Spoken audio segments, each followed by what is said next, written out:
இப்போ திமுக ஆட்சியில கால்பந்து வீராங்கனை காலில் அடிபட்டுதா உயிரோட போய் அந்த ட்ரீட்மெண்ட்டுக்காக போறாங்க. காலில் அடிபட்டதுக்கு அங்க சரியா ட்ரீட்மெண்ட் இல்லாம வரும்போது இறந்து வெளியே வந்தாங்க. திமுக ஆட்சியில காலோட போனா கால் இல்லாத வராங்க, உயிரோட போனா உயிர் இல்லாத வராங்க. இப்படிப்பட்ட ஆட்சி தேவையா? கடலூர்ல ஒருவருக்கு சளி தொந்தரவு. அந்த சளி தொந்தரவை அங்க இருக்கிற மருத்துவர்கிட்ட போய் காண்பிக்க போறார். அங்க சளிக்கு ட்ரீட்மெண்ட் கொடுக்க நாய்க்கடி ஊசி போடுறாங்க. எவ்வளவு மோசம் சிந்திச்சு பாருங்க. நான் விளையாட்டா சொல்லல. ஒரு நிர்வாகம் என்பது சரியா இருக்க வேணும். இன்றைக்கு ஏழை மக்கள் தான் அரசு மருத்துவமனைக்கு போறாங்க.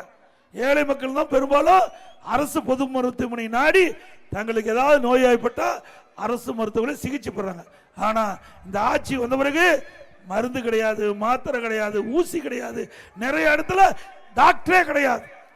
அண்ணா திமுக ஆட்சி இருக்கின்ற போது 35,000 பேர் மருத்துவர், செவிலியர், மருத்துவ உதவியாளர் நியமிச்சோம். 35,000 பேர் அண்ணா திமுக ஆட்சியில் நியமிக்கப்பட்டு சிறப்பு மருத்துவ சிகிச்சை வழங்கணும் ஏழைகளுக்கு. ஆனா திமுக ஆட்சியில் அப்படி அல்ல.